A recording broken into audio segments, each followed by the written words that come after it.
mwasibe mutya nange kansuire muli bulungi. Twabadde ne video kumacha naye teyaweddeyo olw'ensonga nti amasannyalaze gagenze ne gambulako wano. Twadde tulabye Wifet, tugenda kutandikira we twakomye, tubenga tulaba tulu endala gye tutasobodde kulaba, gye tugenda okulaba. Tulinde video eneddako naye eno njagadde gikole kuba twabadde twagala tulabe ebbiri omulundi gumu. Gye tugenda okulaba bagiyita Aircrack NG, nga nayo eyambako esobola tukolera okuhakinga Wi-Fi. Soke male okuteekako gundi yange wano network gye tugenda okukozesa. Simu ngiteekeko tulabe engeri tugenda obikolamu.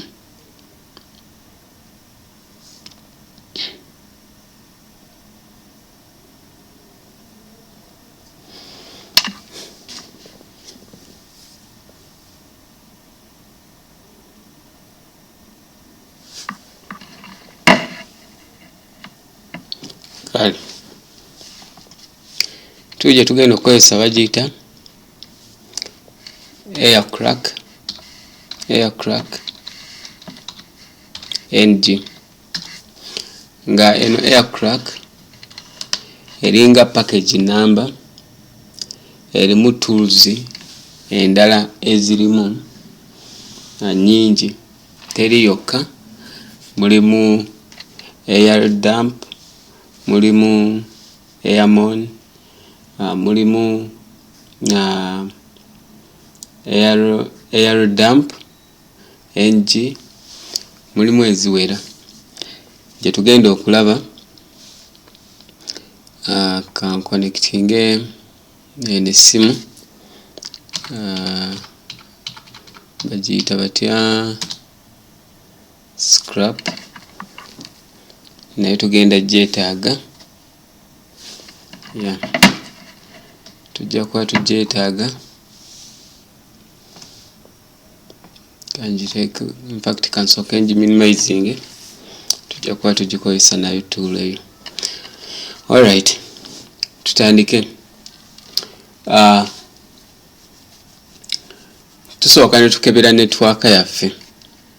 Okebera network, okufuna erinnya lya network okozesa iwconfig. iwconfig n'okebera n'olaba nti eno to connect eno gundi computer supporting Ethernet, naye no wireless connection wabula Ethernet yebesobola okukola neweba. Kati eno elu, eno Ethernet cable ekonektingiddwa ku computer eno erina Wi-Fi card era ne Wi-Fi card ey'okubiri. Tugenda kukozesa Wi-Fi eno ey'okubiri yange gye nkozesa ku mirimu gyange. Kati tusooka ne tukola airmon NG check kill, ne tudda program zonna processors zonna ezibadde zirunninga. Kati olwo ne tuddamu ne tukola airdump start WLAN 1 gye twagala okutandika. Eno card gye tukyuzinze ne tugiteeka mu monitor mode. Kati ne tuddamu ne tukola eno gundi iwconfig, tuba tulaba eno gundi eri mu monitor mode. Kati awo nga tutandika, tugenda tandika ne tool gye bayita airdump, nga tukola aerodump ng tugenda akola band, tugenda giteekako ekigambo band eno eyamba okuscanninga gundi zonna mu protocols network zonna ku protocols zonna tugenda kukozesa band ABG tuteekeko WLAN 1 mon eyo command gye tugenda okukozesa egenda kuba eziscanninga era gye tugenda okucrackinga maze ogiraba yeno netis gye tugenda okucrackinga nenyiga control C kati nenzigulawo wano gundi yaffe we tugenda okuwandiika gundi eno copy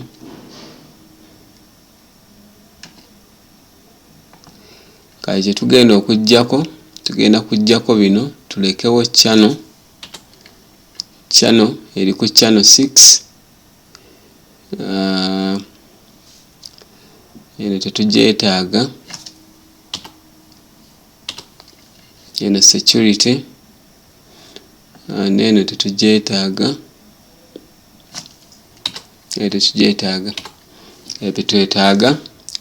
twetaaga BSSID netwetaaga channel netwetaaga encryption method protocol oba encryption yaayo netwetaaga neno tetugyetaaga n'erinnya lyayo kati wetufuna bino okujjako n'ekyala kyesikulaze katugirunning tulabe gundi eziconnectingiddwako ndabe oba tusobola okufuna gundi yonna ng'econnectingiddwako tugifunye control C tulaba eno yeno gye twetaaga esookezaako F0 in fact CA B4 E5 era yeno gye twetaaga netis naye erina client aconnectingiddwako neno tugitwala nono client aconnectingiddwa kuno eno MAC address naye tujagala MAC tujagala nayo tugipestinge wano. Alright, katugenda ku command ndala tukola aerodump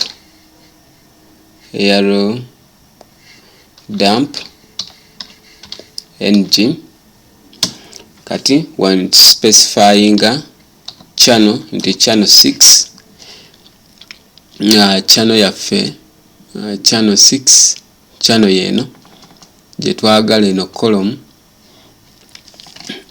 specifying channel 6 tukola BSSID number yeno gye twetaaga copy paste it here.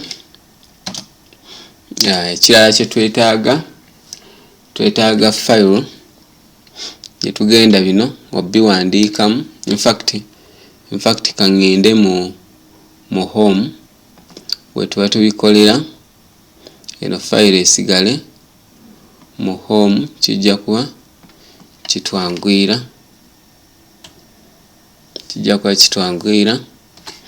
cd home root 1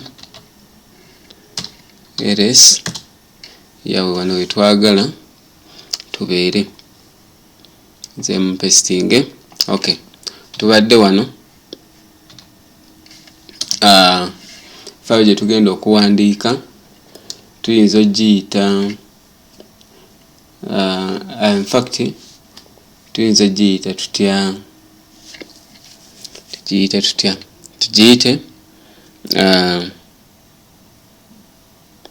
tugiyite file 1 lyerinnya lyetuba tugiyiwa, then wlan 1 mon tugiyite lyerinnya. Tutaddewo tool airdump channel C tugenda attackinga channel C, BSS ID yayo yeno, file gye tugenda okuwandiikako gundi cap eya cracking eya handshake yeyo, then ne network card yaffe. Naye nga tetuna executinga, tulina gundi endala zino tugenda ze executinga bbiri, nti tugenda kubeerayo ne gundi endala runninga okutuyamba okufuna handshake. Eno tugenda kuba tugiyita AR play ng gye tugenda okukozesa, egenda oku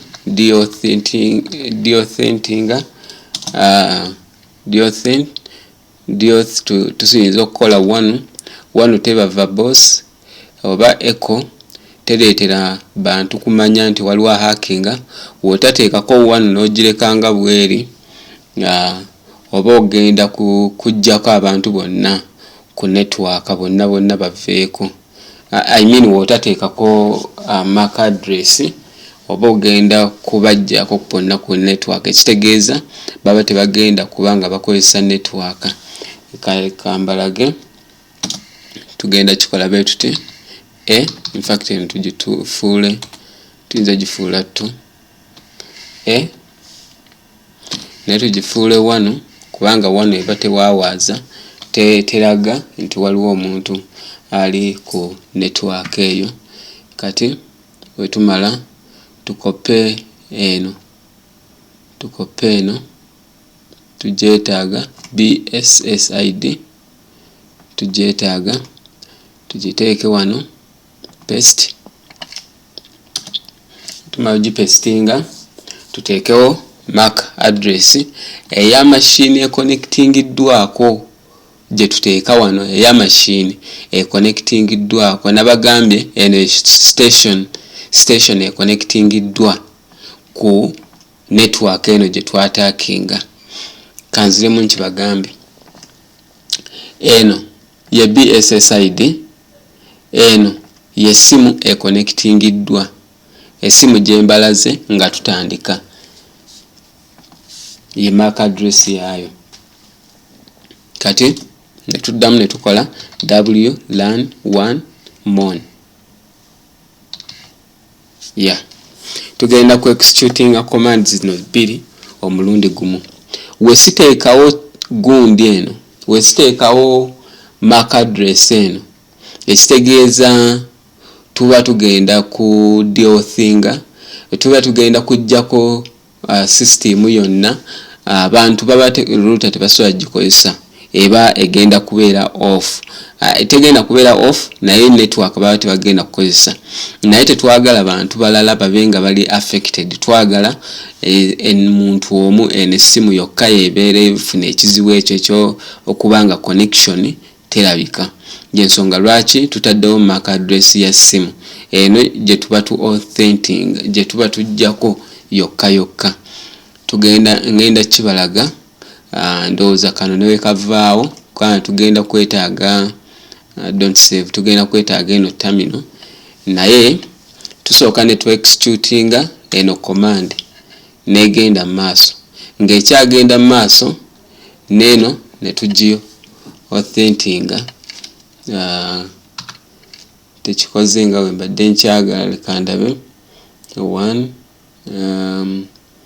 MAC address wlan 0. Leka tulabe esindikeemu kanteekeko zibe nnyingi kubanga tulina ofuna gundi eyo. kanzifuule 20.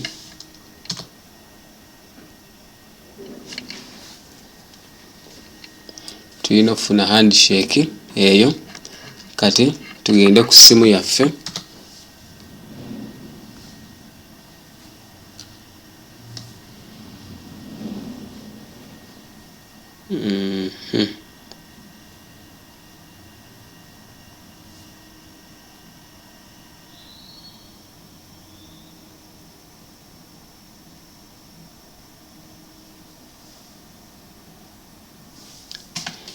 Si gye twagala okugenda, leka ndaba batufunye handshake.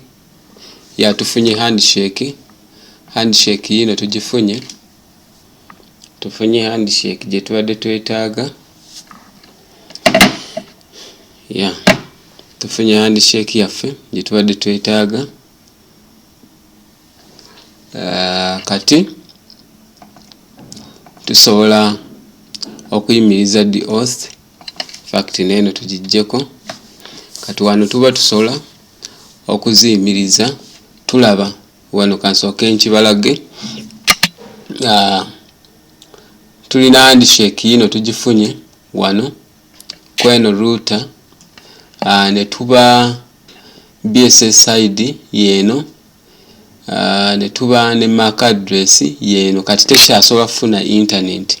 Era ne weebanga tubadde tugikozesa oba tosobola kufuna internet kwene essimu, kubanga wano tuli deauthentinga DOS attack. Kati eno DOS attack ereetera essimu okubanga terina gundi, terina network gyerina. Era oba oyinza okuba oli connected naye nga tofuna network, oba oluusi n'ovaako ng'olina connectinga back. Kati wano mu connectinga back nga tufuna handshake. Oba olabye engeri gye mbadde ngezaako connectinga back ne tulyoka tufuna handshake. Okay, ekyo kiwedde. Kati awo nga tuvaayo bino byonna tubijjako. Kangezeeko okulaba gundi twetaaga eruwa. Eno efayiro gye twetaaga okukuraakinga network eyo. Yeno fayiro gye twetaaga. Eno efayiro gye twetaaga okukuraakinga network eyo. Then tugenda ku executinga gundi endala, command endala esembayo. Eno bagenda kuba bagiyita aircrack ng. Kyensuubira nti mubitegedde. Musobola okubanga obikola kubanga woba ogoberedde step nga ze nkozesezza, oba osobola okubanga otegeera buli kimu engeri yokikolamu. Kale tutandike.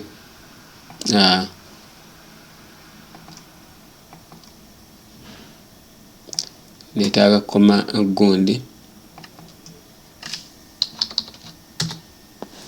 Alright. Tujja kukola cd home. Tujja kugenda mu home. Saaga kukolera eno.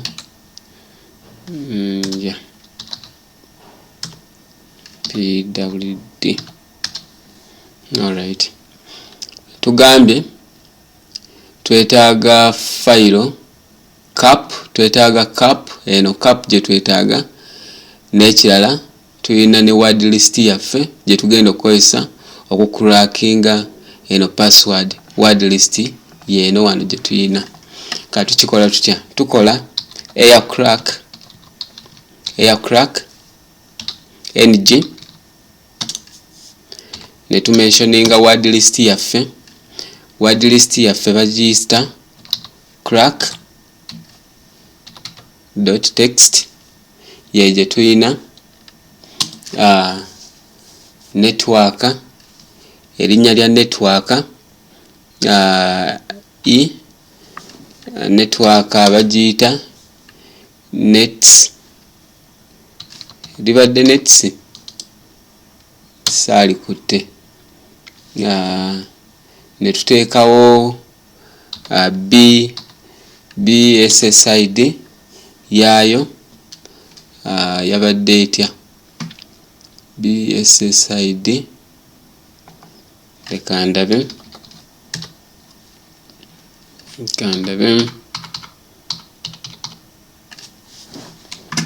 ya BSSID yabadde eno.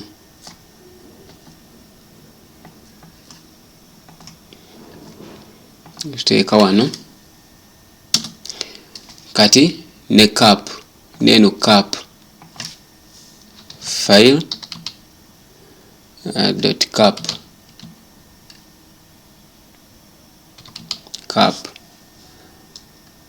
ne tucrackinze password era password yeeyo.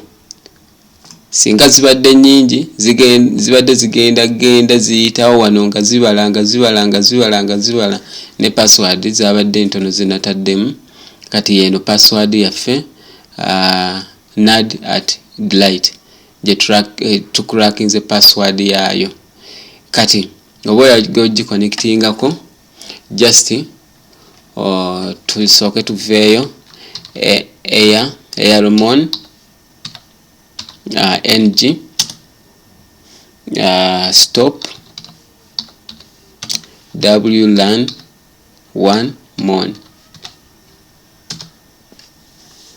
Kati wano ogenda kulaba wano waggulu weno gundi egenda kukyuka, egenda tuwa network.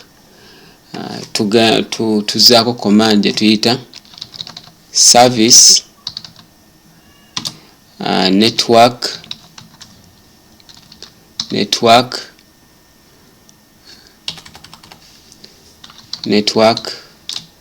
manager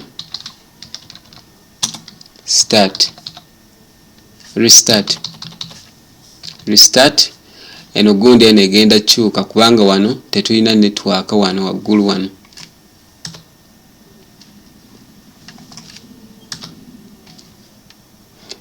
Kati awo tufunye network.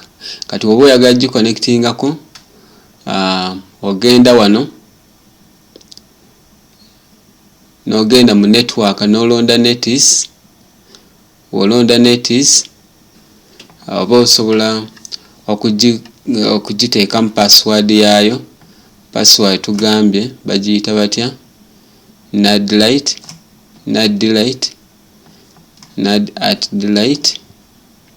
n'ogipestinga wano bot nebanga econnectinga egenda kuconnectinga awo.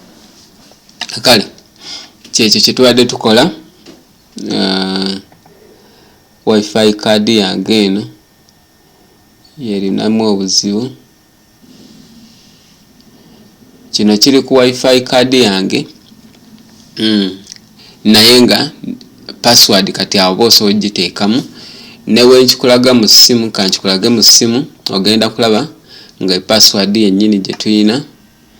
Kansponinge wano terminal nkulage ku ssimu password yaffe. Password ya network neri mu bipeeko.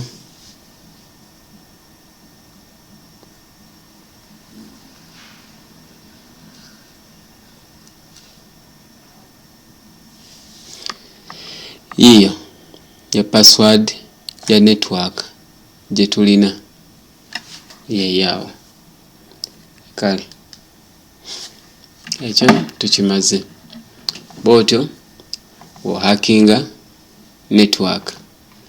Kansuubire mubitegedde. Mukama abankuumire.